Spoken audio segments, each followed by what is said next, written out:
नया चैप्टर शुरू कर रहे हैं, चैप्टर 2 गुडविल। अब देखो, जैसे स्कूल की थ्योरी है, बुक की थ्योरी है, थोड़ा सा मैं अलग पढ़ाऊंगा क्योंकि मैं अभी जिससे पढ़ा रहा हूँ ना, वो सारे चीज तुम्हें कहाँ पे काम आएगी जो आने वाले चैप्टर में, वो सारे मिल मिल के पढ़ाऊंगा कि भाई कैसे कैसे वहां पे काम आने वाला है। डिटेल्स थ्योरी रहेगा तुम्हारे पास, अभी अभी से सीख लेंगे, आने वाले चैप्टर में गुडविल कैसे यूज होगा, साथ में इसकी क्वेश्चंस भी हम करेंगे। ठीक है, गुडविल कभी अकेला एग्जाम में नहीं पूछता, गुडविल पूछता है चेंज इन पीएसआर के साथ। ठीक है, मतलब चेंज इन पीएसआर मतलब चैप्टर 3 नहीं ओनली, यानी चेंज इन पीएसआर मतलब एडमिशन, रिटायरमेंट, डेथ, डिसोल्यूशन नहीं, वहां तक डेथ तक पूछेगा।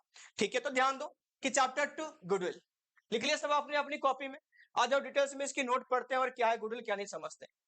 तो चैप्टर 2 गुडविल, अब देखो यहाँ पे क्या पूछ रहा है, इसके बारे में डिस्कस करते हैं कि चैप्टर 2 जो यहाँ पे गुडविल है, वो यहाँ पे देखो, इट इज इंटेंजिबल एसेट्स। कहाँ लिखा है, इसकी जो सेक्शन है, सॉरी अकाउंटिंग स्टैंडर्ड है, वो क्या है 26। ये तुम्हारा अभी अभी एमसीक्यूज में या ऐसे शॉर्ट क्वेश्चन में पूछ लेगा तुम्हारा यूटीज में, बाकी एग्जाम में तो आता ही आता है कि ये जो इंटेंजिबल है ये गुडविल का नेचर ही है, यानी those assets are doesn't have physical existence, जिसको हम क्या कर सकते हैं, ना छू सकते हैं ना देख सकते हैं, बट दे आर फील, महसूस कर सकते हैं बस, तो उसको हम क्या बोलते हैं, इंटेंजिबल। ऐसे गुडविल भी एक इंटेंजिबल एसेट्स है, और उसकी जो अकाउंटिंग स्टैंडर्ड है वो क्या है तुम्हारा AS26, अकाउंटिंग स्टैंडर्ड 26 के तहत ये आती है। ठीक है, not only goodwill but also all intangible assets comes under किसके, AS26 के अंदर, याद रखना। ठीक है, उसके बाद goodwill valued under the adjustment of capital और करंट अकाउंट, ये कौन सी अकाउंटिंग स्टैंडर्ड के अंदर आता है, AS10 के अंदर। जो चीज तुमको स्कूल में नहीं मिला या स्कूल वाले नहीं बताया, जो एक्स्ट्रा चीज तुमको मिल रहा है वो अपनी कॉपी में नोट कर लो। तो याद रखना गुडविल, जो गुडविल नहीं, सारे इंटेंजिबल एसेट्स किसके अंदर आते हैं, AS26 के अंदर। बट जो गुडविल की कैलकुलेशन होती है कैपिटल अकाउंट के थ्रू, वो किससे किसके अंदर आता है, वो आता है AS10 के अंदर, अकाउंटिंग स्टैंडर्ड 10 के अंदर आता है। ठीक है, हाँ हाँ, आगे देख,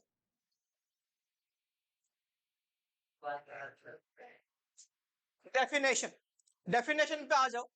ये डेफिनेशन थोड़ा सा अलग है तुम्हारे बुक के हिसाब से, क्योंकि ये डेफिनेशन मैंने दो बना दिया उस डेफिनेशन को, वो क्या है डेफिनेशन अकॉर्डिंग टू मी, वो आगे देखो। लिखा यहाँ पे गुडविल इज ए कंपेंसेशन, क्या एक कंपेंसेशन है। अब समझाऊंगा ये कैसे कंपेंसेशन है और क्या है, हम यहाँ पे इसकी क्या यूज करने वाले हैं। Paid by the gaining partner to sacrificing partner. ठीक है, यहाँ पे नोट करना, ये डेफिनेशन ओनली वहां पे सही होगा, कहां पे, only in case of change in PSR, only in case of change in PSR. ये मेरा डेफिनेशन है, किसी और का नहीं है। ठीक है, याद रखना कि गुडविल की यहाँ पे डेफिनेशन क्या बन गया, गुडविल यहाँ पे क्या है, कंपेंसेशन है। कौन किसको देने वाला है, कौन किसको देगा, जो पार्टनर गेन करेगा वो देगा किसको, सैक्रिफाइसिंग। अब यहाँ पे गेनिंग कहां से है, सैक्रिफाइसिंग कहां से है, गुडविल के ऐसे डेफिनेशन सर आपने क्यों लिखा, वो एक बार समझ लो और सुन लो, ध्यान रखो यहाँ पे। अब देखो गुडविल एक्चुअली हमारे यहाँ पे वॉल्यूम 1 में गुडविल की एक्चुअली मतलब क्या है, हम कहां से कहां पे यूज करते हैं, एक बार वो समझ लेते हैं। फॉर एग्जांपल ए बी दोनों यहाँ पे पार्टनर थे, है ना। अब मान लो सी को इन्होंने एडमिट किया, किसको एडमिट किया, सी को। इनकी रेशियो था, profit sharing ratio, old ratio था 1:1। जो सी आ रहा है ना, वो 1/3 ले रहा है प्रॉफिट में से, कितने ले रहा है ये, 1/3। ये नया पार्टनर आया एडमिट होने के लिए, क्या है, नया पार्टनर एडमिट होने के लिए। सिंपल से याद रखना कि यहां पे नॉर्मल एग्जांपल लेके समझते हैं, प्रॉफिट इक्वल टू पिज्जा। तो मैंने यहां पे एक पिज्जा लिया और इस पिज्जा तुम्हारा प्रॉफिट था पहले से, यानी जो भी पिज्जा था इन दोनों के बीच में इक्वली बट रहा था। ठीक है, एक नया पार्टनर को हमने एडमिट किया यहाँ पे, तो ये एडमिट जो हुआ वो कितना लेगा, 1/3। यानी कुल मिला के फिर बात क्या हो रही है कि वही जो सेम पिज्जा था, सेम पिज्जा उसको भी 2 पार्ट में नहीं करनी है, अभी यहाँ पे इसको 3 पार्ट में करनी है। कितने पार्ट में करनी है, 3 पार्ट में। कैसे होगा, ऐसे ही हो जाएगा। कितने पार्ट हुआ, 2, कितने पार्ट हुआ, 3, हो गया ना। अरे मैं बोल रहा हूं यहाँ पे ऐसे ही, तो यानी इसी में से एक पार्ट अभी कौन लेगा, सी लेगा, एक ए का, एक बी का और एक क्या लेगा, सी का। यानी उसी में से कुल मिला के यहाँ पे समझो उसी पिज्जा में से एक पार्ट अभी किसको मिलने वाला है, सी को मिलने वाला है। यानी कुल मिला के ये देखोगे जो पिज्जा ये दोनों के बीच में बट रहा था वही पिज्जा अभी तीनों के बीच में बटेगा। यानी आइदर ए और बी, आइदर दोनों के दोनों पहले से कम खाएंगे क्योंकि नया पार्टनर कौन आ गया, सी। प्रॉफिट तो उतने की उतना रहेगा। जो प्रॉफिट पहले ये ले रहा था उसमें से, जो प्रॉफिट पहले बी ले रहा था उसमें से, या दोनों में से कौन लेगा, अभी सी लेगा, है ना। अब यानी पूरा पूरा वन था तो इसमें से कुछ ये ले लेगा तो इसकी प्रॉफिट पहले से कम हो गया। प्रॉफिट कम हो गया तो इसको हम क्या बोलेंगे, सैक्रिफाइस। इसकी प्रॉफिट अगर कम हो गया तो इसको भी क्या बोलेंगे, सैक्रिफाइस। इसको मिला तो ये क्या करा, गेन। क्या करा, गेन। अब देखो यानी जो प्रॉफिट पहले इन दोनों में बट रहा था वो प्रॉफिट अभी तीनों में बटेगा। यानी कुल मिलाकर ये दोनों अपने प्रॉफिट की कुछ हिस्सा इसको देंगे, है ना, इसको देंगे। यानी आते ही, यानी ये दोनों स्टार्टिंग में अपनी बिजनेस स्टार्ट करा होगा, यहाँ वहां भागा होगा, बहुत काम करा होगा, तब जाके आज ये प्रॉफिट कमा रहे हैं। बट जो सी है, नया पार्टनर आया, ये आके एडमिट होते ही प्रॉफिट इसको होना शुरू हो गया, राइट। तो ये पुराना जो यहाँ पे इनकी जो सारे मेहनत जो है ये करा, क्या नहीं करा होगा, आते ही इसको प्रॉफिट मिल गया। यानी आते ही जो प्रॉफिट मिल गया वो प्रॉफिट जो यानी इन्होंने इसको दिया, फ्री में देगा क्या, बिजनेस है, कोई चीज फ्री में नहीं होता, होता क्या, फ्री में नहीं होता। यानी कुल मिलाकर बात ये हुआ, इन्होंने अपनी प्रॉफिट को बेचा है, किसको, सी को बेचा। यानी प्रॉफिट इन्होंने यहां पे दिया, क्या दिया, प्रॉफिट। बदले में कुछ ना कुछ तो लेंगे, वो बदले में जो कुछ लेंगे ना, वो कुछ का नाम क्या है, गुडविल। क्या नाम है इसका, जो नया पार्टनर भाई तो प्रॉफिट ले, बदले में हमें क्या दे दे, गुडविल। इसलिए मैं इसको क्या बोला, कंपेंसेशन। कौन देगा, जो पार्टनर सैक्रिफाइस करेगा उसको मिलेगा। सैक्रिफाइस ये दोनों कर रहे हैं तो इनको गुडविल मिल रहा है, हो गया। और जो पार्टनर गेन करेगा वो गुडविल देगा, ठीक है। तो इसी बेसिस पे मैंने क्या बोला, यहां पे आ जाओ डेफिनेशन, कि गुडविल क्या हो गया, एक कंपेंसेशन। समझ में आ गया कैसे हुआ कंपेंसेशन, कौन देगा, paid by the gaining partner to किसको, सैक्रिफाइसिंग पार्टनर। नोट में ये डाल देना, ये जो केस है ये कहां पे, only in case of change in PSR, ठीक है। जहां पे प्रॉफिट शेयरिंग रेशियो में क्या हुआ, चेंजनेस आया, तो जहां पे चेंज होगा वहां पे सैक्रिफाइसिंग गेनिंग रहेगा, तो सैक्रिफाइस वाला लेगा, गेनिंग वाला देगा, ठीक है। दिमाग में सबका आ गया, मैंने इतने से समझाया। अभी इस डेफिनेशन को देख के गुडविल की कोई जर्नल एंट्री कर देगा क्या, जो कर देगा वो तो उसकी अकाउंट में शो आने वाले हैं। जो कर देगा इस डेफिनेशन को देख के जर्नल एंट्री गुडविल का, उसकी अकाउंट में शो आने वाले। लिख लो, जिसको आया, सर मुझे आ गया, मैं लिख लिया, आप मेरा चेक कर लो, ऐसा कर लो। क्या क्या, तू मुझे अपनी चपेट में क्यों लेता है हमेशा, मैंने क्या बोला, इस जर्नल एंट्री को देख और अपनी एंट्री कर ले, जर्नल एंट्री 1 होगा 4 होगा, उसे क्या मतलब है तेरे को, करना तो आपने, तेरे को जितना समझ में आए उतना तो कर, मेरे साथ दिमाग लड़ाता है बिना मतलब के।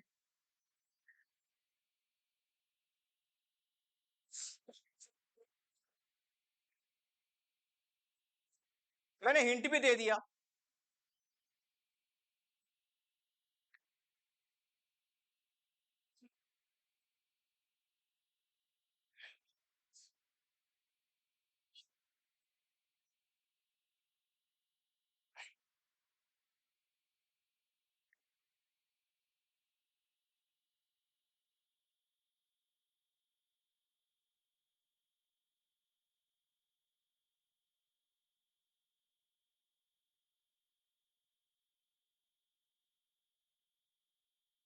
हो गया, हो गया।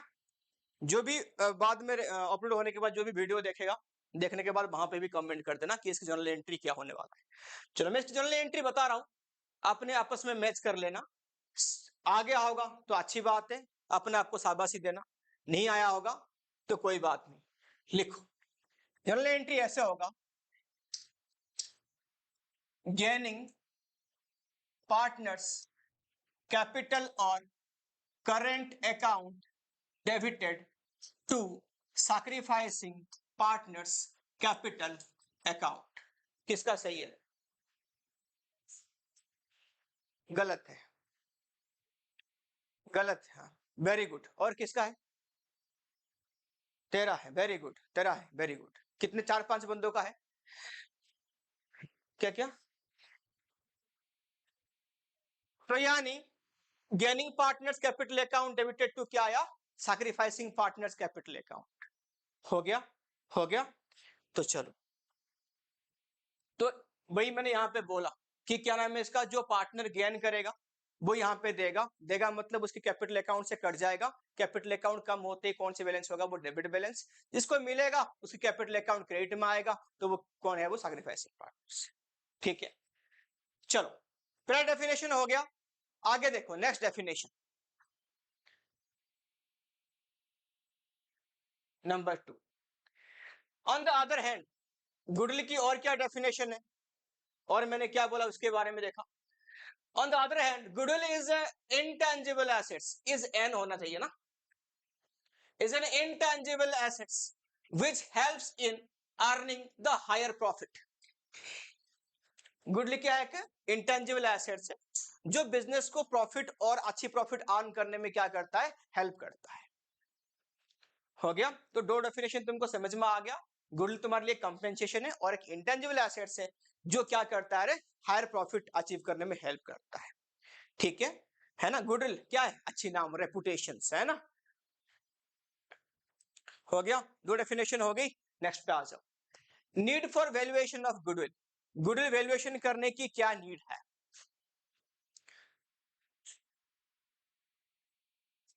डेल्टा का सिंबल यहां पे चेंज का सिंबल होता है, change in PSR, change in PSR. हो गया। न्यू पार्टनर इज एडमिटेड, जब नया पार्टनर होगा तब भी कैलकुलेशन करेंगे। Retirement and death of A partner, जब अपनी बिजनेस सेल करोगे तभी भी निकालोगे गुडविल। एमलगमेशन का मतलब क्या है? मर्ज ऑफ टू बिजनेस, मर्जर, तभी भी होगा। पार्टनरशिप कन्वर्ट हो गया इनटू कंपनी में, तो पार्टनरशिप बिजनेस कन्वर्ट किस में हो रही है? कंपनी में। तभी इन सारे चीज ये एमसीक्यू में पूछ सकता है, ऐसे कौन सी एक्शन होगा जिसके वजह से गुडविल की वैल्यूएशन होगा। इन सारे केस में देखना पीएसआर चेंज हो रहा है, इसलिए यहां पे क्या हो रहा है? ये तुम्हारा गुडविल की वैल्यूएशन हो रहा है। जहां जहां पे पीएसआर चेंज होगा वहां वहां पे गुडविल की वैल्यूएशन होगा। Fifth, amalgamation, merging of two business, A business था, बी बिजनेस था, दोनों मिलकर सी हो गए, तो क्या हो गया? इसको amalgamate, merge of two business करते हैं इसको। हो गया, हो गया। नेक्स्ट पे आ जाओ, factors affecting goodwill. Factors affecting goodwill, ऐसे कौन सी फैक्टर्स हैं जो गुडविल को अफेक्ट करते हैं, यानी उनके वजह से गुडविल इधर ऊपर जाता है, गुडविल नीचे आता है, ऐसा कुछ होता है। एक चीज यहाँ पे मैं दोबारा पूछूंगा, बता देना आंसर, जो वीडियो भी देखेगा वो बता देना वहां पे कमेंट में। अब सुनना, यहाँ पे क्या है कि जैसे मान लो कोई फिक्स्ड एसेट्स है, टेंजिबल एसेट्स है, अगर उसकी वैल्यू कम हो जाती है तो उसको हम क्या बोलते हैं? Depreciation, that is a loss to the business, और प्रॉफिट एंड लॉस अकाउंट की डेबिट साइड में आती है। ऐसे ये कि इंटेंजिबल एसेट्स है गुडविल, अगर इसकी वैल्यू कम होगा तो ये क्या बोलेंगे इसको? Very good, amortization. ये सेम लाइक या डेप्रिसिएशन ही है। ठीक है, बस इंटेंजिबल एसेट्स के ऊपर है, तो इसको हम क्या बोलते हैं? एमोटाइजेशन। Very good. अब आ जाओ, तो फैक्टर अफेक्टिंग गुडविल, ऐसे कौन सी फैक्टर है जिसके वजह से गुडविल फ्लक्चुएट होगा या ऊपर नीचे होगा? क्या है? अगर तुम्हारे पास मान लो मैनेजमेंट, अच्छी मैनेजमेंट होगा, एफिशिएंट मैनेजमेंट होगा, बहुत ही बेहतर मैनेजमेंट होगा, तो बिजनेस को और ऊपर लेके जाएंगे। खराब मैनेजमेंट होगा, घटिया मैनेजमेंट होगा, बिजनेस नीचे आ जाएगी, गुडविल खराब हो जाएगी। लोकेशन, बढ़िया लोकेशन में तुम्हारा बिजनेस है, लोकेशन की फायदा होता है। फॉर एग्जाम्पल, तुम्हें कोई से अपनी शॉप खोला, चारों तरफ सोसाइटी सोसाइटी है, बीच में तुम्हारा एक शॉप है, तो बढ़िया बिकेगी। तुम जाके बिल्कुल सन्नाटा में अकेले खोल लिया तो वहां पे कहाँ बिकेगा? है ना? बहुत टाइम पे देखा होगा, मान लो यहाँ पे तुम्हारा ये रोड है, यहाँ पे एक से रोड जा रही है, रोड जा रही है, यहाँ पे से रोड जा रही है। जो कोने वाला दुकान है ना, एक ये वाला, ये वाला कोना, ये वाला कोना, इनकी वैल्यू ज्यादा होती है, क्योंकि ये दो तरफ से कस्टमर को क्या करते हैं? अट्रैक्ट करते हैं। तो तुम्हारा क्या हो गया? लोकेशन की बेनिफिट। फिर क्या आ गया तुम्हारा यहाँ पे? कॉन्ट्रैक्ट्स, अगर तुम्हारा कॉन्ट्रैक्ट्स बहुत अच्छे लेवल पे, बहुत सारे लोग तुम्हारे जानते हैं तुम्हारे कॉन्ट्रैक्ट में, तभी तुम्हारा बिजनेस चल पड़ेगी। कोई नहीं जानता, हाँ, उधार क्यों देना? ये यहाँ पे चिंदियों की बात नहीं करना। उधार कौन खाता? देना क्यों तेरे को? भाई आज नहीं है कल, ऐसे। लॉन्गर एस्टेब्लिशमेंट ऑफ बिजनेस, यानी यहाँ पे क्या है, बहुत टाइम से बिजनेस होता आ रहा है, तो लोग उसके ऊपर क्या रहेगा, ट्रस्ट रहेगा, बिजनेस चलेगा। पेटेंट, पेटेंट राइट, बस वही गुड्स बनाने का जो राइट्स है उसी के पास है, तो ये भी फायदा है उसका। सप्लायर्स, यानी जो सप्लायर है उनको जानते हैं, उनके पास क्रेडिट फैसिलिटी भी इसको देते हैं, कोई बात नहीं, सामान ले जाए, बेचने के बाद पेमेंट कर देना, तो ये भी उसके पास क्या रहेगा, बिजनेस के पास अच्छी फैक्टर रहेगा। क्वालिटेटिव गुड्स, अगर तुम्हारे गुड्स की क्वालिटी बिल्कुल अलग है, नियारा है, ऐसा क्वालिटी के गुड्स और कोई नहीं बनाता। उसके बाद क्या है, मार्केट, मार्केट सबके लिए सेम है, छोड़ो। रिस्क, कैसा बिजनेस है तुम्हारे पास, तुमने कितना रिस्क लिया पहले, अच्छा रिस्क लिया होगा, लॉस के टाइम पे आपने बिजनेस को चलाया होगा, तो आज प्रॉफिट कमा लोगे। नेचर ऑफ द बिजनेस, कौन सी बिजनेस है तुम्हारा, यानी तुम ऐसे गुड्स बना रहे हो जो कि हाई डिमांड पे है आज की डेट में, और वो चलेगा, खराब डिमांड पे है तो नहीं चलेगा वो। परफॉर्मेंस ऑफ द बिजनेस, यानी तुम्हारा बिजनेस की पास्ट परफॉर्मेंस कैसे है, लोगों को ठगता है, टाइम पे सामान नहीं देता, आफ्टर सेल सर्विस नहीं देता, तो बिजनेस नहीं चलेगा। पहले से रिकॉर्ड अच्छा है तो चलेगा। अदर सर्विसेज वही है, आफ्टर सेल सर्विसेज, क्लाइंट जो कस्टमर रिलेशनशिप, कैसे कोई दुकान पे तुम्हारा आया, जी आइए बैठिए, पानी चाय पूछो ऐसा, और जो क्या नाम है इसका, कोई आ रहा तो मेरे से बात कर रहा है, मुझे नहीं पता क्या हो रहा है, लेना सामान तो नहीं तो भाग जाओ अपने यहाँ से, तो वो नहीं चलेगा बिजनेस वैसे। तो ये सारे फैक्टर्स क्या है, अफेक्ट करते हैं किसको, गुडविल को। चलो थ्योरी बहुत हो गया, अब आ जाओ नीचे। Next, types of goodwill.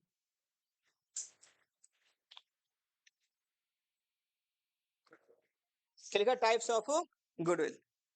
Goodwill कितने टाइप की है रे, देखो कितना भी गुडविल है। यहाँ पे दो टाइप की गुडविल है, देखो यहाँ पे कौन सी, एक हो गया परचेज गुडविल, परचेज गुडविल, और एक क्या हो गया, सेल्फ जनरेटेड गुडविल। परचेज और सेल्फ जनरेटेड, सुनना ध्यान से। परचेज गुडविल क्या है तुम्हारा, यानी मान लो तुम्हारे कंपनी था, ए एंड बी दोनों मिलकर कंपनी अपनी स्टार्ट किए थे, ये किसी थर्ड पार्टी को बुला रहे हैं, ठीक है, तो हमारा पार्टनर बन जा, देखे कि एक सी सेम टाइप की बिजनेस करके बैठा है और इसको प्रॉफिट बहुत हो रहा है, इनके हिसाब से डबल ट्रिपल प्रॉफिट हो रहा है, तो उसको बुला रहे हैं, भाई आजा हमारा पार्टनरशिप में, सेम टाइप की बिजनेस से क्या रायवरी करना, पार्टनर बन जाएंगे, सारे सारे बढ़िया से प्रॉफिट कमाएंगे, है ना। तो वो आएगा, फिर बोलेगा तुम्हारा बिजनेस कितना है, कैसे करके सिखाऊंगा कैसे होता है परचेज गुडविल, कैलकुलेशन है इसका, अब सिखा रहा हूँ नीचे अभी देखो। अब यहाँ पे क्या है, सेल्फ जनरेटेड गुडविल, इसका मतलब ये आप वैल्यूएशन नहीं करते, ये क्या होता है, क्या होता है सेल्फ जनरेटेड गुडविल, स्टार्टिंग से, हाँ ठीक है बताता हूँ।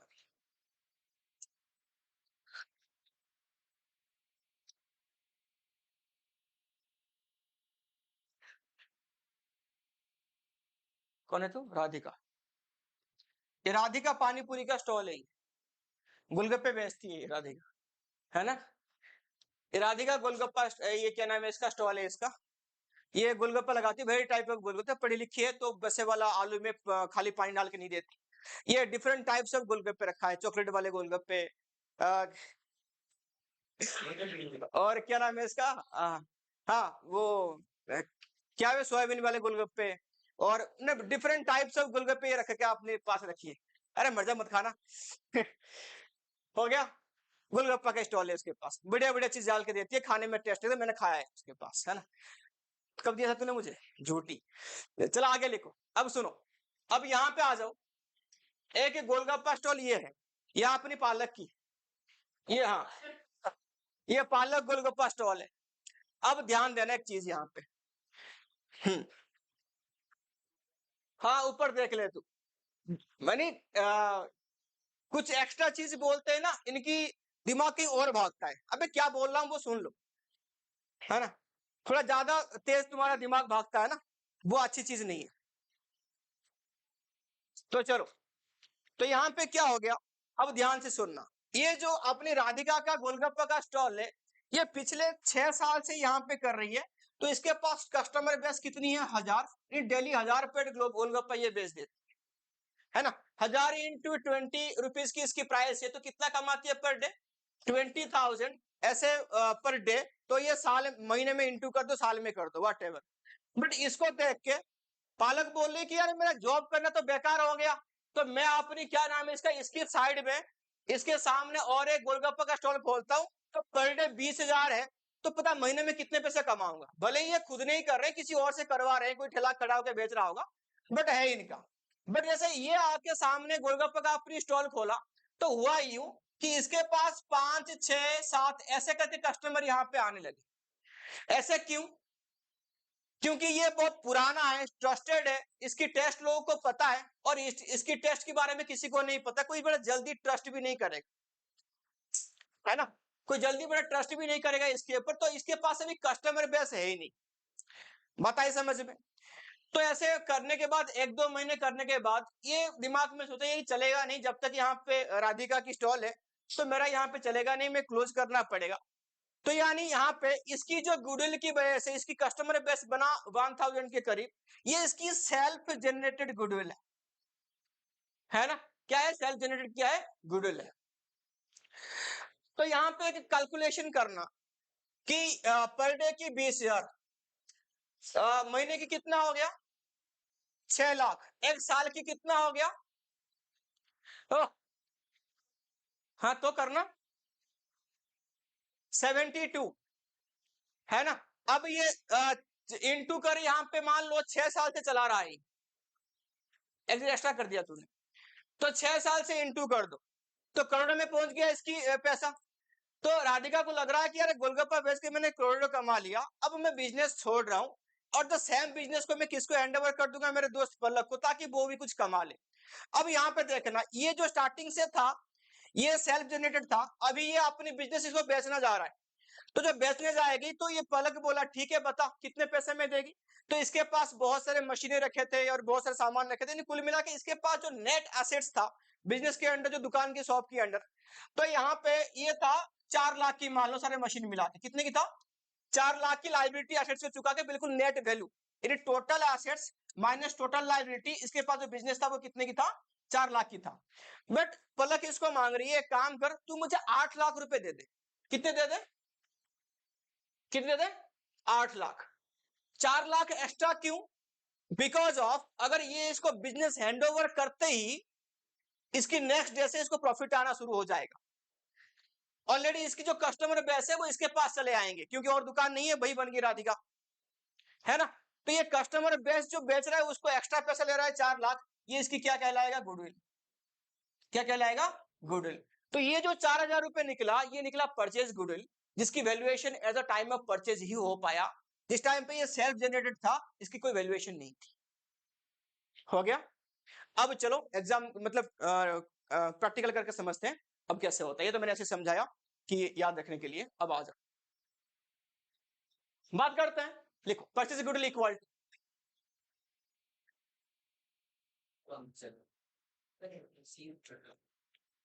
Purchase goodwill equal to purchase consideration PC. PC for क्या है? Purchase consideration PC minus net value of the business. Purchase consideration लिख लिया, PC minus net value of the business. कौन सी value? Net value of the business. PC को हम और क्या बोलते हैं? पीसी को हम और बोलते हैं एग्रीड वैल्यू। क्या बोलते हैं इसको? एग्रीड वैल्यू बोलते हैं उसको, ठीक है?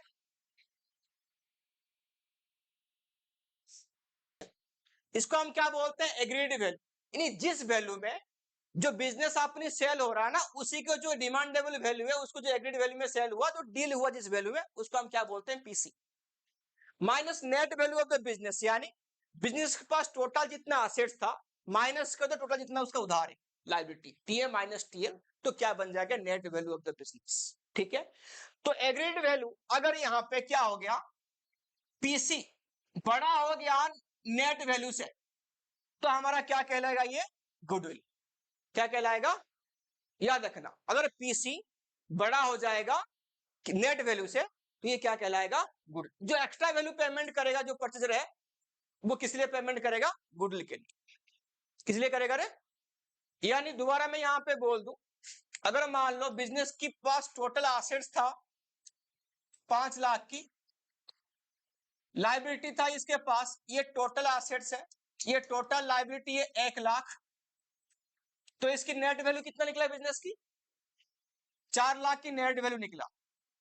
और तुम्हारा जो एग्रीड हुआ, डील हुआ बिजनेस सेल करने की, वो जो डील हुआ वो हुआ 6,50,000 में। कितना हुआ? ये एग्रीड वैल्यू मतलब परचेज कंसिडरेशन है ना, 6,50,000 की।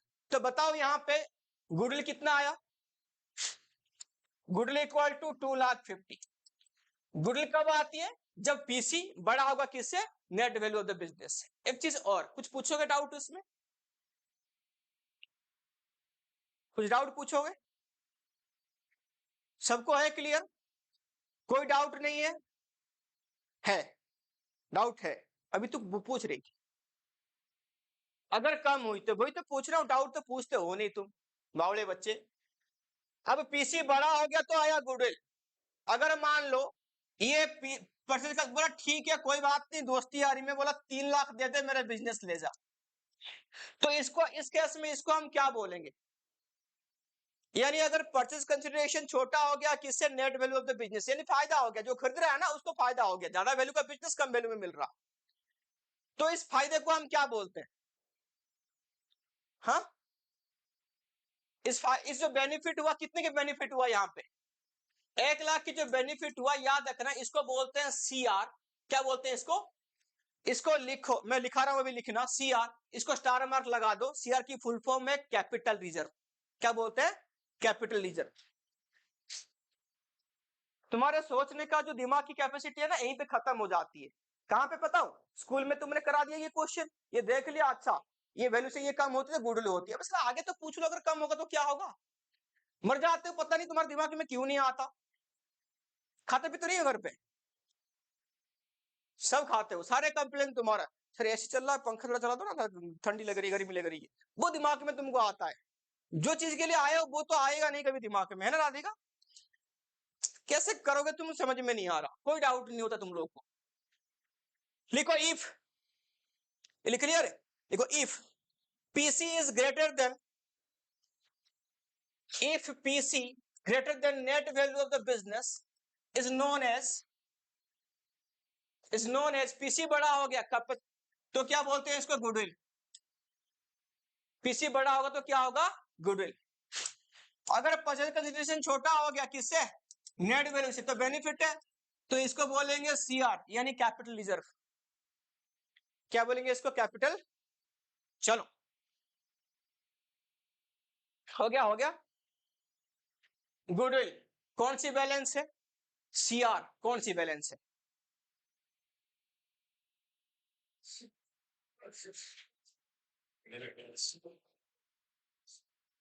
गुडविल कौन सी बैलेंस है? गुडविल डेबिट कैसे? गुडविल तुम्हारा एसेट्स है, तो ये कौन सी बैलेंस होगा? Debit balance. CR capital reserve, ये इनकम है, ऑल इनकम, एक्स्ट्रा इनकम तुम्हारे पास आया, बेनिफिट हो गया तो रिजर्व में डाल दी तो लायबिलिटी बन गया। कौन सी बैलेंस हो गया ये? Credit balance. कौन सी बैलेंस होगा ये? Credit balance. जब तक इतना दिमाग चला दोगे तब तक तुम्हारा अकाउंट आएगा कि ठीक है कम हुआ तो क्या हुआ, कौन सी बैलेंस हुआ, एंड तक तो पहुंचो। कोई एंड तक नहीं पहुंच रहे हो गया, हो गया, आगे बढ़े। यहाँ पे क्या पढ़ा? ठीक है, हो गया। समझ लिया कि पीसी क्या है, नेट वैल्यू क्या है, गुडविल कैसे निकलता है। तो परचेज गुडविल कैसे निकलेगा, क्वेश्चन करके दिखा देखते हैं ना। आ जाओ एक क्वेश्चन करो।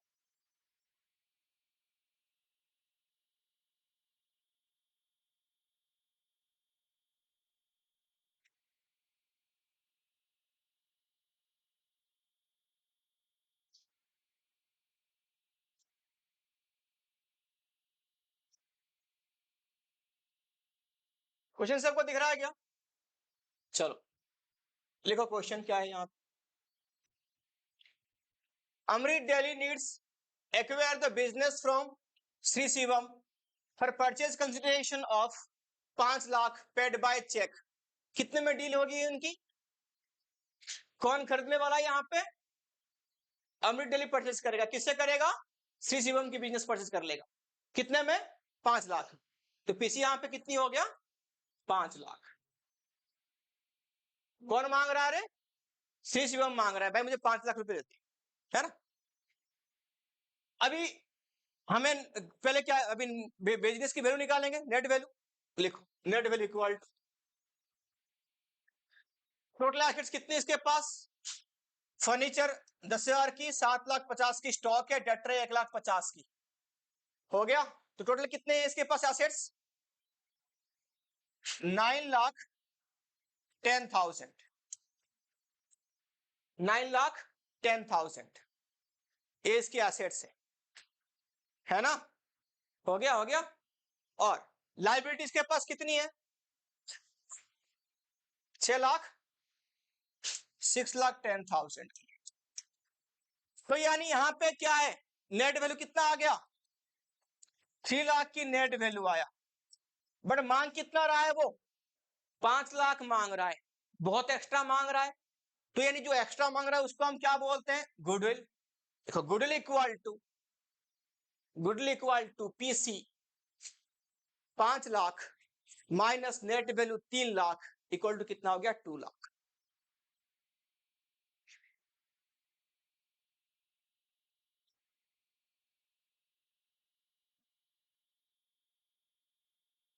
कितना हो गया वो? 2 लाख। हो गया, हो गया।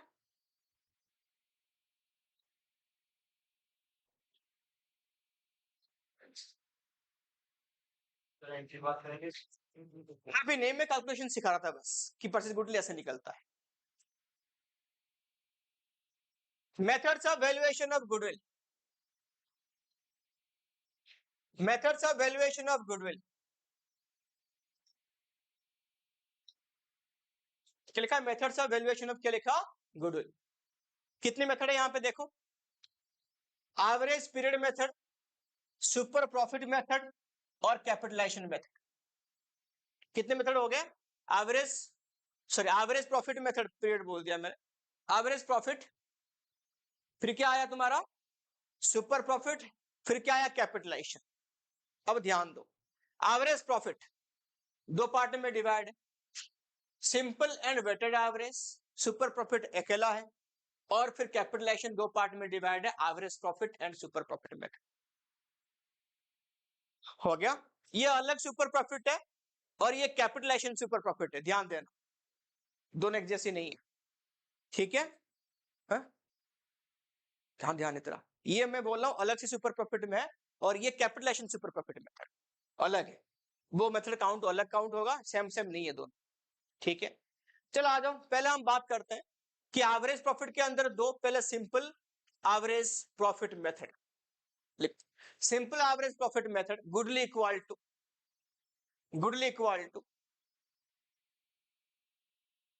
Average normal profit into number of year purchase.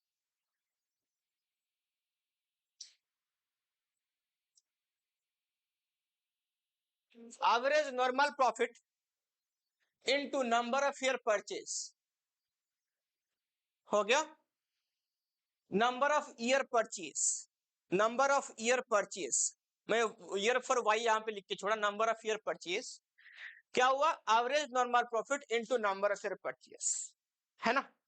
इसकी फॉर्मूला है एवरेज नॉर्मल प्रॉफिट, इसको तुम्हें निकालना पड़ेगा। कैसे निकालेंगे? इसकी फॉर्मूला है।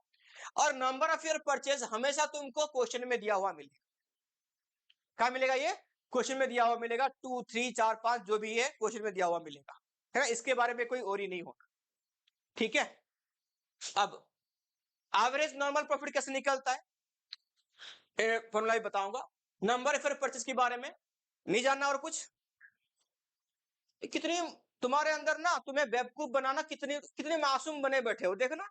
अब मैं बोला यहाँ पे नंबर ऑफ ईयर परचेज, पूछो तो सर ये क्या होता है, बता दो बुक में तो ठीक है, नंबर 4 5 7 दे देगा। मीनिंग क्या है इसका, डेफिनेशन आएगा तो क्या बताएंगे? नहीं जानना, नहीं जाना सर, आपने बोल दिया बहुत है। तो आराम करो, पैसे ही वेस्ट करने के लिए आए हो बस। पता नहीं कैसे, देख कुछ नहीं पूछना इनको, खाली ऐसे ही बैठ जाते हैं। क्या होता है नंबर ऑफ ईयर परचेज, बताओ अगर तुमको पता है तो। किसको पता है?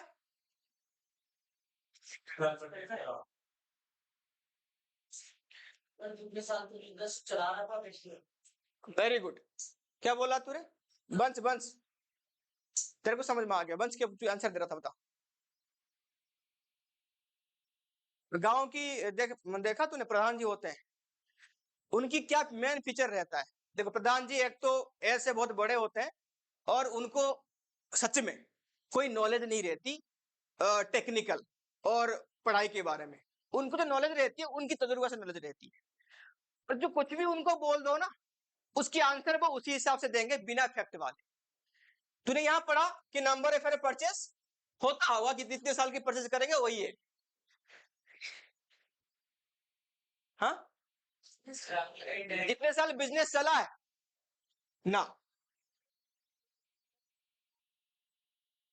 बिल्कुल बिल्कुल गलत सारे हो। फैक्ट बेस्ड पे बात करो और सुनो। नंबर ऑफ ईयर परचेस का मतलब क्या है? अगर मान लो ये है 1 अप्रैल और ये है तुम्हारा मान लो 1 अक्टूबर और ये 31 मार्च, यहां पे देख लो, छोड़ो। अब मान लो इसकी जो बिजनेस है ये यहां से यहां तक चला के आ रहा था, ठीक है, और उसके पास प्रॉफिट हो रही थी 10,000 रुपीज, यानी बिफोर सेल। यानी नंबर ऑफ परचेज का ये हम मानते हैं कि यहां पे मान लो लिखा है नंबर ऑफ परचेज 2 या 3 लिखा है, ऐसे क्या लिखा है? 2 या 3 ऐसे लिखा है, नंबर ऑफ परचेज लिखा है यहाँ पे। इसका मतलब यह है कि ये बिजनेस सेल होने के बाद, just after sale, after same 2 और 3 ईयर, ये सेम प्रॉफिट को कंटिन्यू करेगा। बिजनेस से पहले जितना प्रॉफिट, बिजनेस हैंडओवर करने के बाद, ओनरशिप चेंज होने के बाद जितना यहाँ पे 2 दिया होगा तो 2 साल तक, 3 दिया होगा तो 3 साल तक सेम प्रॉफिट कंटिन्यू करने का एक्सपेक्टेशन है। इसलिए यहाँ पे नाम क्या दे दिया? Number of purchase. कि आने वाले उतने साल तक इसको कोई प्रॉब्लम नहीं होगी, सेम प्रॉफिट इसको होगा, कोई प्रॉब्लम नहीं होगी। जैसे हम मानते हैं किसको देते हैं कि ठीक है भाई ये सामान ले लो, क्या अपने पास रख लो। देखता ना कंपनी सारे जो तुम सामान बेचते हैं कि 5 साल की गारंटी, 6 साल की गारंटी, ऐसा करते हैं। जाके दुकान में बैठ जाओ, मांगो सामान, कितने साल की गारंटी दे रहे हो? 3 साल तक ले चला, मैं बैठा हूं ना यहाँ पे, कुछ प्रॉब्लम हुआ तो, यानी क्या दे रहा है वो? गारंटी दे रहा है, कुछ प्रॉब्लम नहीं आएगा। ऐसे बिजनेस में क्या करते हैं? नंबर ऑफ परचेज, बिजनेस ले ले कोई बात नहीं, ये बिल्कुल चला चला बिजनेस है, जितना प्रॉफिट हमें भी हो रहा है उतना प्रॉफिट तुझे होगा, कम से कम आने वाले 2 साल तक। तो नंबर ऑफ परचेज कितना बन गया? 2 हो गया। बात समझ में आई? तुम कब समझो? कितने बार मैं तुमको डांट रहा हूं, बोल रहा हूं, कुछ डाउट तो निकालो, पूछो। 12th में आ गए, अभी तुम्हारे दिमाग में कुछ भी नहीं आ रहा, बस जो बोल दिया टीचर वही सब है। कब तक ऐसे अनपढ़, पता है इन सबको अनपढ़ ही बोलते हैं। अनपढ़ कैसे होता है? कुछ नहीं पता। जैसे जाते हैं ना कि कोई रैली में गए, नेता वहां पे चुनाव बोल रहा है कि मैं तुमको तुम्हारे घर में क्या लाके क्या घर बना दूंगा, पानी दे दूंगा, इलेक्ट्रिक बिल दे दूंगा। हाँ बढ़िया बोल रहा, ताली मार के आ जाओ। ये सारा मूर्ख करते हैं ऐसे काम। तुम भी वैसे बैठे हो, ना कुछ पूछना ना कुछ, कोई डिस्कस नहीं हो रही तुमसे, जो बोल दो बहुत बढ़िया है, बढ़िया बोल रहा है एकदम। चलो आगे। तो समझ में आया number of purchase, number of purchase क्या है? नेक्स्ट, अब यहां पे आ जाओ, कैलकुलेशन ऑफ नॉर्मल प्रॉफिट। क्या हुआ? Calculation of normal profit. क्या है नॉर्मल प्रॉफिट? देखो, नेट प्रॉफिट बिफोर एडजस्टमेंट, यानी जो प्रॉफिट तुम्हारे बिजनेस में दिया होगा आफ्टर सारे ऑल एक्सपेंसेस एंड इनकम, जो नेट प्रॉफिट दे दिया। एक्चुअली पता है नॉर्मल प्रॉफिट क्या है? यानी बिजनेस की रिगार्डिंग प्रॉफिट, नॉर्मल, जिसको बोलते हैं हम ऑपरेटिंग प्रॉफिट भी बोल सकते हैं इसको, है नहीं बट बोल सकते हैं ऑपरेटिंग प्रॉफिट। कैसे? यानी यहाँ पे नॉर्मल प्रॉफिट का मतलब यही है कि जो एक्स्ट्रा एक्सपेंसेस है, जो प्रॉफिट को कम करके रखी है, उसको हम क्या करेंगे? यहाँ पे ऐड कर देंगे। और जो एक्स्ट्रा इनकम है, प्रॉफिट को फालतू में बढ़ा के रखा है, उसको हम क्या कर देंगे? माइनस कर देंगे। ये एडजस्टमेंट करने के बाद जो प्रॉफिट आएगा उसको हम क्या बोलते हैं? Normal profit of the business. यानी इतना प्रॉफिट नॉर्मल होना चाहिए था। ठीक है, अब देखो यहाँ पे क्या क्या प्लस, क्या क्या माइनस करते हैं। Number 1, abnormal losses. क्या होता है एबनॉर्मल लॉसेस? आग लगी, चोरी हो गई, एक्सीडेंट हो गई, यानी अनएक्सपेक्टेड लॉसेस। ठीक है, एबनॉर्मल लॉसेस, इसको हम क्या करेंगे? प्लस करेंगे, क्योंकि वो ऑपरेटिंग लॉसेस तो है ही नहीं। Loss on sale of assets, fixed assets, FA for fixed assets. जो हमारे पास फिक्स्ड एसेट्स पड़ा था उसको हमने बेच दिया, उसमें लॉस हुआ। बिजनेस की परचेज सेल में कोई लॉस तो है नहीं है, ये तो बाहर की लॉस है। Over valuation of opening stock and under valuation of closing stock, यानी एक्चुअली जो ओपनिंग स्टॉक जितना होना चाहिए था उससे ज्यादा हम दिखा के रखे हैं, तो उसके वजह से हमें लॉस हो रहा है। क्लोजिंग स्टॉक जितना होना चाहिए था उससे एक्चुअली में कम वैल्यू है, तो उसकी वजह से हमें लॉस हो रहा है। तो एक्चुअली ये लॉस तो हमारा है ही नहीं, तो इसलिए क्या कर दो, इसको प्लस कर दो।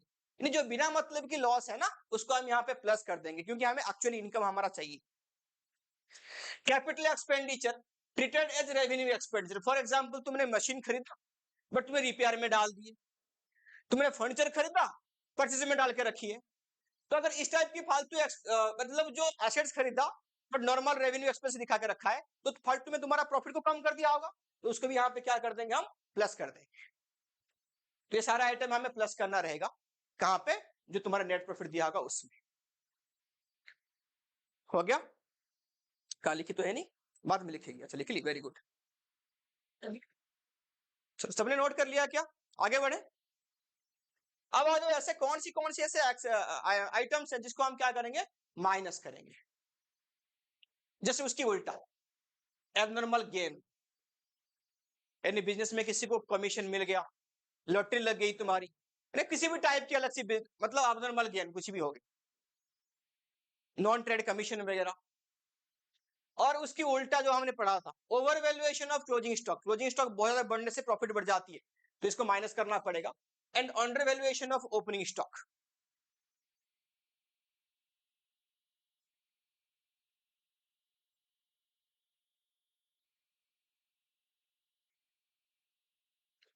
हो गया ओपनिंग स्टॉक। फिर आ जाओ नॉन रिकरिंग इनकम, कभी कभार ऐसे हो गया बट बिजनेस के रिगार्डिंग इनकम नहीं है। मैंने बोला एग्जांपल दिया था अभी, नॉन ट्रेड कमीशन, तुमने किसी को सामान दिला दी, कहीं से ऐसे ही पैसा आ गया, मतलब बिजनेस की रिगार्डिंग नहीं है, नॉन ट्रेड इनकम है ये। Management cost, annual management cost के नाम से अगर कोई कॉस्ट कंपलसरी है तुम्हारा, बट तुमने वो तो फिर क्या नहीं करा है, बट तुमको करना पड़ेगा, इसलिए माइनस करो। अगर मिसलेनियस कुछ एक्सपेंसेस, जेन्युइन एक्सपेंसेस है वो छूट रखा है, इंश्योरेंस प्रीमियम तूने भूल गया पेमेंट करना, सैलरी भूल गए पेमेंट करना, तो पेमेंट तो करना पड़ेगा, नॉर्मल ऑपरेटिंग एक्सपेंसेस है वो, तो उसको यहाँ पे क्या करेंगे, माइनस। तो ये सब प्लस माइनस करने के बाद हमारे पास क्या आएगा, नॉर्मल प्रॉफिट। क्या आएगी, नॉर्मल प्रॉफिट। फिर उस नॉर्मल प्रॉफिट पे हम क्या, उसकी एवरेज निकालेंगे, फिर नंबर फिर 25 से क्या कर देंगे, मल्टीप्लाई करेंगे, तब जाके क्या निकलेगा हमारा, गुडविल। क्या निकलेगा, गुडविल। बोल बोल। Management cost, normal management cost यहाँ पे कंपलसरी एक्सपेंसेस है, वो होता है। अगर मान लो तुमने इसको ओवरसाइड करके छोड़ दिया, मैनेजमेंट कॉस्ट नॉर्मल एक्सपेंसेस है हमारा, रेवेन्यू एक्सपेंसेस है, बट तुमने भूल गया उसको माइनस करना, तो प्रॉफिट का फालतू में बढ़ गया होगा ना। हाँ, तो इसको क्या करना, माइनस करना। नहीं, जो सारे एक्सपेंसेस तुमने जेन्युइन है बट तुमने भूल गया उसको माइनस करना, ओवरसाइड, ड्यू टू ओवरसाइड, तो उसको दोबारा क्या करोगे, माइनस करोगे, यही बोल रहा है। क्वेश्चन आंसर, चलो।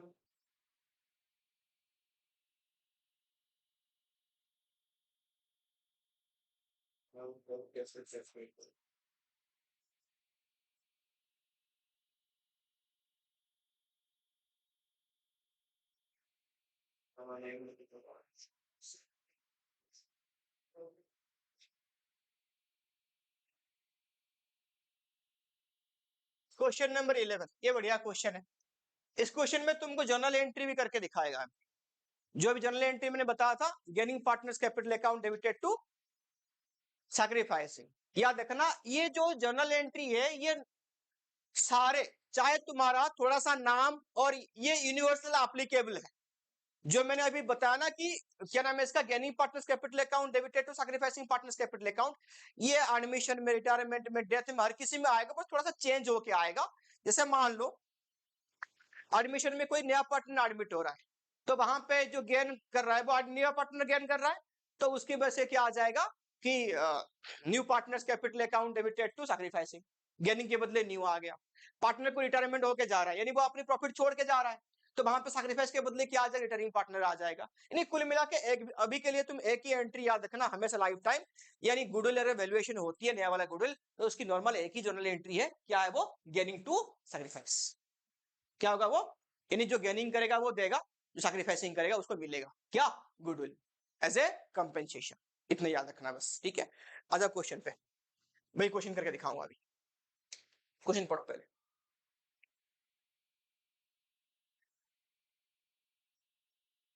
पानी है किसके पास,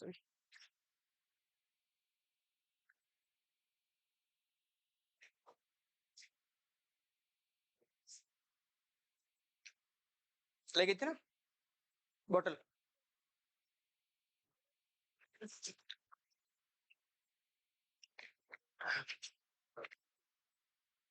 बंस, अभी तेरा काम क्या था? थोड़ा सा रेस्ट मिला, ठीक है, क्वेश्चन पढ़ने के लिए बोला, तेरा कॉपी और पेन चला? नहीं चला। क्वेश्चन हो गया? कुछ भी। लिखो, पढ़ो। यानी क्या बताऊं, कुछ नहीं।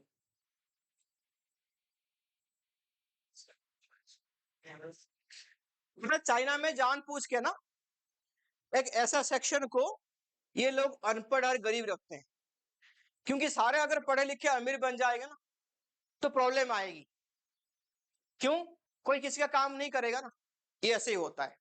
और अपने अकाउंट में 2 करोड़ 3 करोड़ अगर तुम इसको पैसा मानते हो, तो पता है हमारी इकोनॉमी कितनी है? 3.5 ट्रिलियन। जबकि सेम चले जाओ चाइना के इकोनॉमी के पास, कितना है? यूएसए के पास जाओ, कितनी है? 23 पॉइंट समथिंग। यानी जान पूछ के इंडिया की यूथ को, अरे बोला एक तो रीढ़ की हड्डी है, इनको ही तोड़ दो, खत्म हो जाएंगे ये, तो इंडिया कहां से आगे बढ़ेगा? मोदी कितना सपना देख ले कि हम 1 नंबर पे पहुंच जाएंगे, 2 नंबर पे पहुंच जाएंगे। कहीं नहीं पहुंचने वाले, जब तुम्हारे जैसे यूथ के पास क्या है, ऐसे डाइवर्सिफाइड दिमाग है। यानी तुम्हारे देखो ना खुद कि आजकल की जो यूथ है, वो अगर एलवीस यादव को अपने आइडल मान रहे हैं, तो वो यूथ कहां जाएगा? है ना? और एक कौन है रे वो, अजय नागर। हाँ, तो उन जैसे लोग तुम्हारा आइडियल बन के बैठे हैं तुम्हारे दिमाग में। अरे फंकी सी डायलॉग मारना, तुम्हारे जिंदगी में सब कुछ बन गया, तो तुम कहां से बनोगे? पता है, ये जैसे सिंपल सा एग्जांपल है, तुम्हें आसमान में उड़नी है ना, और ये लोग तुमके छत के ऊपर लेके आते हैं, बोला ये आसमान है, यहीं उड़ ले। तुम खुश, 2-3 मंजिल के ऊपर खड़े हो गए, सब दिख रहा है, हम तो खुश है ना? ये है। अब तुम समझ जाओ, आगे लिखो। बी एंड पी पार्टनर है, प्रॉफिट शेयरिंग रेशियो कितने यहां पे? 3:2। दे admit Kanika into partnership for 1/4 of share in the profit. हो गया? Kanika bring her share of goodwill in cash. या अपने जो शेयर, नया पार्टनर आया एडमिशन होके, मैंने क्या बोला था, जो नया पार्टनर आएगा एडमिशन होके उसको आते ही प्रॉफिट मिलेगा। नहीं, पुराना पार्टनर अपनी प्रॉफिट बेचेंगे, नया वाला पार्टनर को बदले में क्या लेंगे? लेके आ रहा है वो, देखिए, in form of cash. Goodwill for this purpose was calculated on 2-year purchase of average normal profit of past 3 साल। नंबर ऑफ परचेज कितना यहां पे? इसका मीनिंग क्या है? कोई समझा देगा? रोहित समझा इसका मीनिंग क्या है? 2 ईयर परचेज का मीनिंग क्या है? 2 ईयर परचेज की मीनिंग क्या है बता दे बस, और कोई नहीं बोलेगा, रोहित को बोलने दो। यहां पे लिखा है जो गुडविल कैलकुलेट करेंगे on the basis of 2 year purchase का मीनिंग क्या है?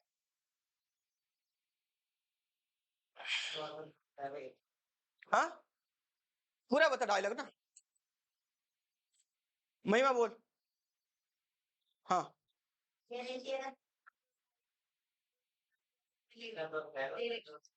उतना प्रॉफिट मिलेगा।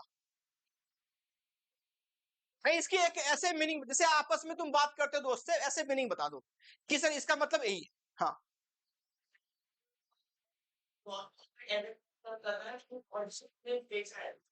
कहाँ बेचा है यहाँ पे?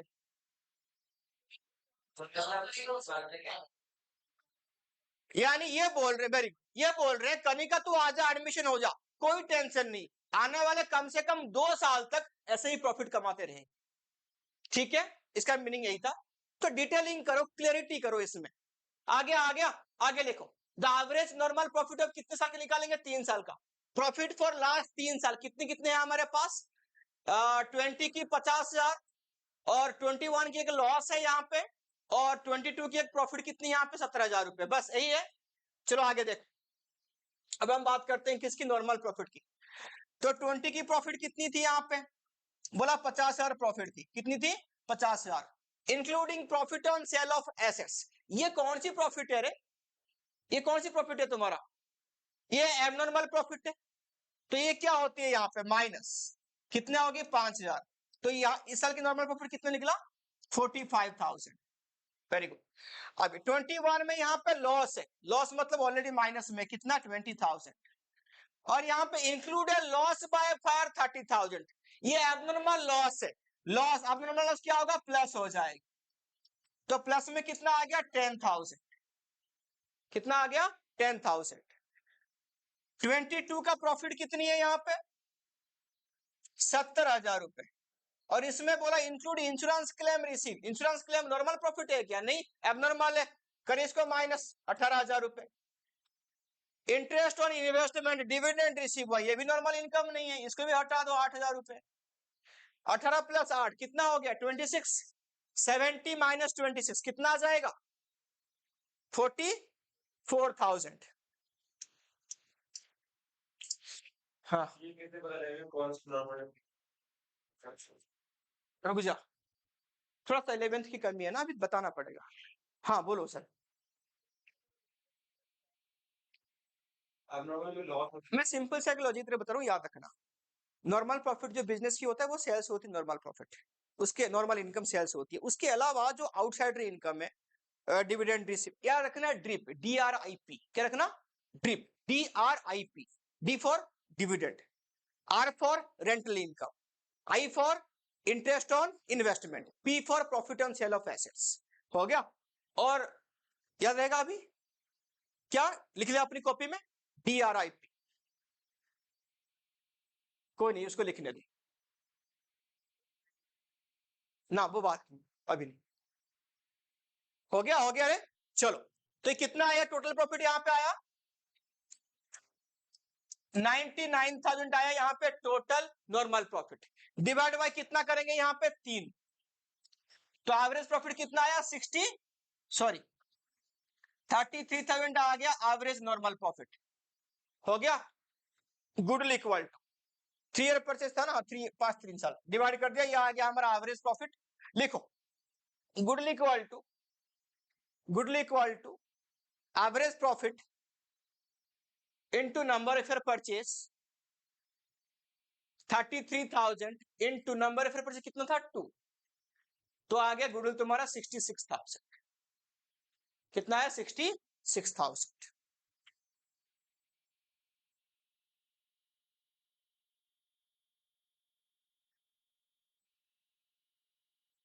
हो गया, ये बोल रही है कनिका जो है ना वो कितना गुडविल लेके आएगी। अब ये जो 66 निकला ये टोटल फार्म की गुडविल निकला, वो उसकी शेयर का गुडविल लेके आएगा, तो उसकी शेयर कितना Kanika share goodwill equal to 66,000 and उसकी शेयर कितना है 1/4, 1/4 है, तो लिखो 16,500, कितना आ गया 16,500।